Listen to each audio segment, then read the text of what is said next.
is George Daniel. I am a two-time national fly fishing champion, former head coach of the U.S. fly fishing team, and competitor for Fly Fishing Team USA, and now author of Dynamic Nymphing and a guest lecturer all across the country. The presentation is called Dynamic Nymphing. The reason why I call it dynamic nymphing is because there's not just one way of nymph fishing. There's ways of using nymphs. You can use suspension nymphing. You can use a tight line system. Basically, when you fish, you surround yourself or you come upon all these different water types. So what you need to do is you need to pick the right tool for the given condition. And what dynamic nymphing, this program that you will be seeing, it's about finding the right tool and putting that right tool with a given water condition that you face. Before I get into the video presentation, I always like to give a little hands-on demonstration about tips. And as my wife always tells me, it's always about the small things in life that make a big difference to her, like flowers, maybe a little love letter once in a while. Same thing with fly fishing. It's the small details that make a big difference in our outcome when we fly fish. For example, one of the biggest misconceptions, and I've been with the U.S. team, or was with the U.S. team for about 7 years. I coached them for 1 year, and I also coached the U.S. youth team for 3 years. So I got to travel a lot over in Europe in particular. I got to learn from some of the best nymph fishers and fly fishers over in Europe. And one of the key points, especially from the French in particular, is their ability to get a deep drift using very little weight. And it's something in the book I call elevation in the lead. This resorts mostly about tight line nymphing. With tight line nymphing, as you know, as soon as you make a cast, immediately what you want to do is you immediately want to what? Move the rod tip downstream, correct? Because people think it's a tight line system, so we have to immediately move the rod tip downstream. But when you do that, what's going on? You are applying pressure or tension on that rig. What's happening? You're not allowing that fly to sink fast. Everyone, including myself, is fishing in the wintertime. It's been cold. Your hands are shaking. You pick out this flashy little nymph, maybe just a little brass bead, or it could be just slightly weighted, just a little weighted nymph. You're standing in rift water, up to about your waist. All of a sudden your hands fumble and you drop that fly. And instead of getting swept all the way the hell down river, that fly drops right to your foot. Yet at the same time, you're trying to use 3 or 4 size 1 split shot to get that fly down. When in fact the fly dropped to the bottom. The reason why it dropped to the bottom as quickly as it did is because there was nothing connected to it and there was no tension on it. So one of the things I want you to think about when you're nymphing is thinking about creating manageable slack. That is, allowing your flies, using very little weight, allowing your flies to drop to the bottom. Once they get dropped to the bottom, you want the current. The current itself is going to be responsible for moving the fly downstream. Everyone thinks with this European nymphing, you cast these heavily weighted flies and you begin pulling them faster than the current and you drag them. You maybe want to do that maybe 5% of the time. Dragging your nymphs on the bottom is the same as dragging a dry fly on the surface. Sometimes it works, but the majority of the time you want a natural drift. So what we're doing is we're fishing lightly weighted flies, getting them down to the bottom. We want the current, not the angler, to move the fly downstream. As an example, biggest misconception, you make the cast. So immediately what you do is what? Move the rod tip downstream. You can feel a little bit of tension. So one of the things that I picked up, especially when I was coaching the U.S. youth team, I got to watch a lot of the French. And what the kids do is this, called elevation in the lead. And this goes for when you're fishing faster water, or when you're fishing fast, deep water, where you want to give the fly some time to get down the bottom. You want to create slack. But what you want to do is create manageable slack, meaning that if the fish takes the fly as it's dropping, you still have line leader control. You can sense that take. You just don't want to throw a complete bunch of slack into that system, and then you have no control. So what you want to do is have controllable slack. So what I'm going to do here, Eric, as I ask, what I'm going to do is just pretend I make the cast upstream. I'm going to have Eric slowly walk towards me, very slowly. As he's walking towards me, all I'm going to do is point the rod tip at the nymph and just simply elevate the rod tip. How much slack am I creating? Nothing. It's simple. You have that tight line angle, you have that rod, so if a fish does take, you have a tight connection. But at the same sense, there's absolutely no tension on that fly. And this is the key to fishing nymphs. Everyone says, well, if you're not hanging up every other cast or you're not losing a lot of flies, you're not nymphing correctly. That's completely untrue. You don't want to hang up on the bottom. All we're doing is allowing the flies to drop to the bottom, but we're using so little weight. Most of the time in the presentation you'll see, we're fishing good sized rivers or good bodies of water. Most of the time I'm fishing flies that are no bigger than a size 14 or 16 with a little tungsten bead and a little lead water. That's all the weight we need to get the flies down to the bottom. But it's all about creating manageable slack. Casting, and all I'm going to do as I current is just elevate, elevate, elevate, and then lead the rod once the flies are on the bottom. How do you know your flies are at the correct depth? One thing is this, it's about reading the angle of your cider, okay? Has everyone heard what ciders are? Know what they are? No. Basically, pieces of colored monofilament that you build into the part of your leader. As an example, they have this for sale. This is a bulk spool, but this is from Cortland. It's a dual color. You can use colored monofilaments like from Stren or Gold or Berkeley. The problem is those are translucent. They are high-vis colors, but they still have a translucent. You can see through them. This is a solid dye. This is stuff that Cortland makes. They dye it themselves. It is a solid color. It sticks out about 3 times brighter than normal Stren. It is super bright. But what we end up doing is we actually build this cider material into part of our leader, maybe in the middle part. So most of my leader formats I'll talk about is like a 9-foot OX leader. I have about 20 inches of cider material. And then I have my tippet, which normally ranges from 3 to 6 feet, all depending on the depth of the water that I'm fishing. But what I'm going to do here is this. Most of the time when I nymph fish, I fish at a fixed point. That is, I have just a little bit of line outside the rod tip and I fish at a fixed point.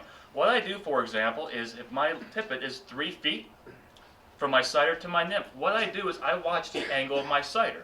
So if I'm fishing water that's 3 foot in depth, the only way, and if I'm fishing 3 foot of water and my tippet is 3 feet, this cider literally has to be at a true 90 for that fly to be on the bottom, and vice versa. When it's shallower water, I'm looking for a lesser angle.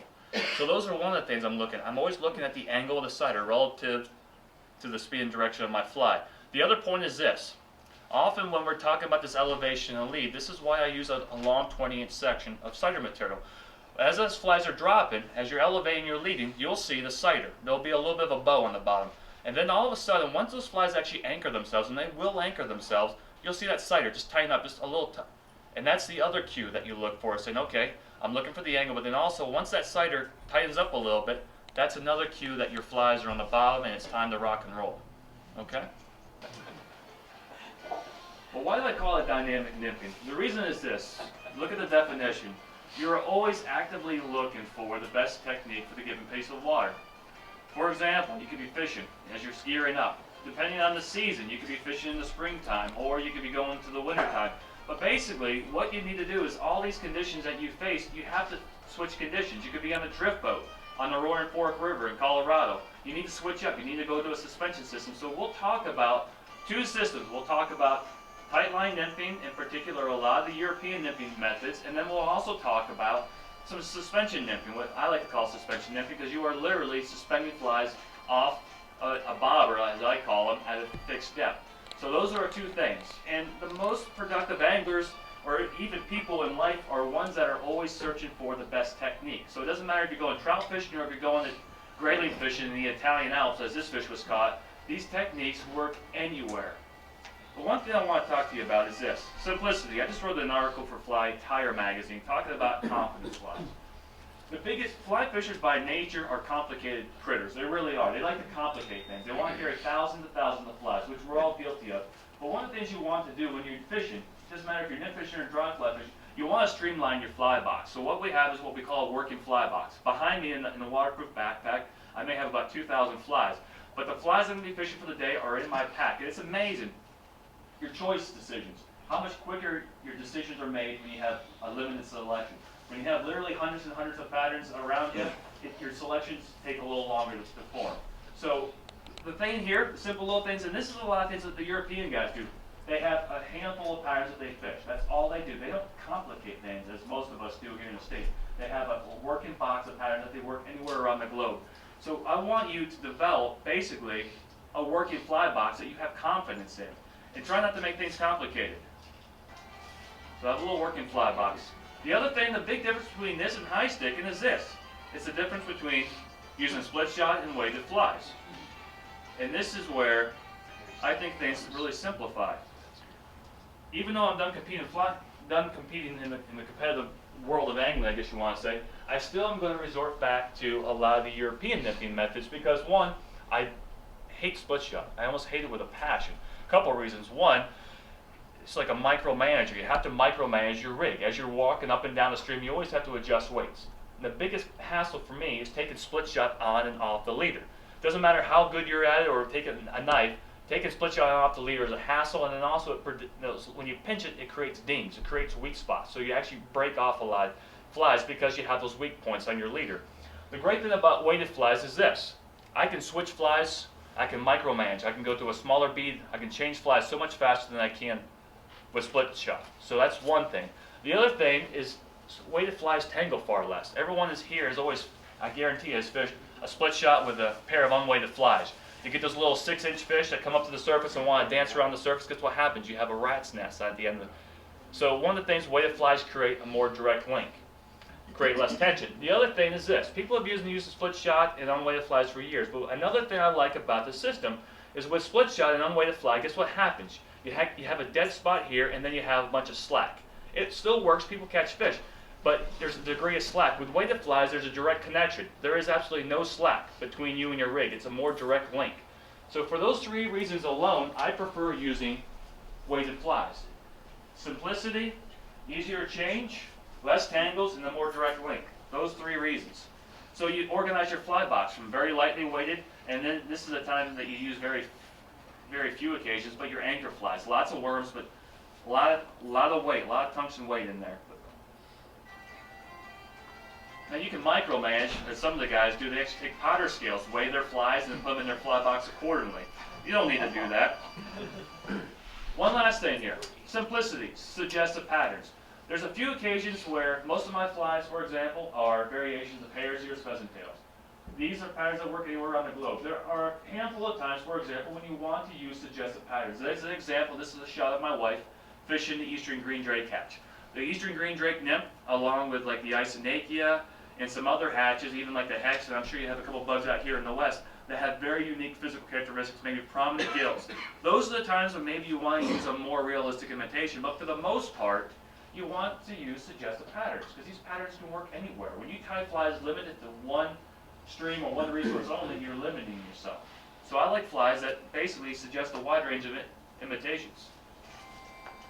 Tight line versus suspension nymphing. When do we want to use tight line over suspension systems? The biggest thing with tight line nymphing is this, is we can adjust our depth so much faster than we can when we're fishing suspension rigs. As an example here, you'll see this next shot. Typical situation. The problem is with indicator fishing in the very short run, your flies are positioned at a fixed point from the indicator to the nymph. This doesn't help a whole lot, especially when you go from very shallow to very deep. If you want to cover the bottom here, your flies in the shallower water, they have to be a little closer to your indicator. So if you make a cast with a short range indicator, maybe with the indicator maybe only a couple feet or a foot above from your flies, that's fine and dandy once you're making your drift presentation here, but as soon as those flies go into that deeper range, all of a sudden your fly starts suspending, going a little higher in that drop off. The thing with tight line nymphing is this. Remember what we were talking about with elevation and lead? This is where, in shallower water, we'll cast. We'll let the flies settle. We can begin almost immediately leading the flies to the drift because the flies are in the bottom. However, just as soon as those flies go into that sweet spot, that little drop off, what we're going to do is we're going to put the brakes on our rod tip. We're going to stop. And what we're going to do is we're going to elevate. And we're going to watch that sighter. We're going to let it drop, drop, drop, drop. And once that sighter is on the bottom of the correct depth, then again we begin to apply So tight line nymphing requires a lot of thinking. You have to be constantly thinking about the hydraulics, the bottom, and thinking about when and when not do you want to begin applying pressures. So tight line nymphing allows you to basically adjust your depths immediately. As with suspension nymphing, often you're fishing at a fixed point. So in pockets, scenarios like this where you go from very shallow to very deep, this is the situation where I love to fish tight line systems because you can just adjust so much faster.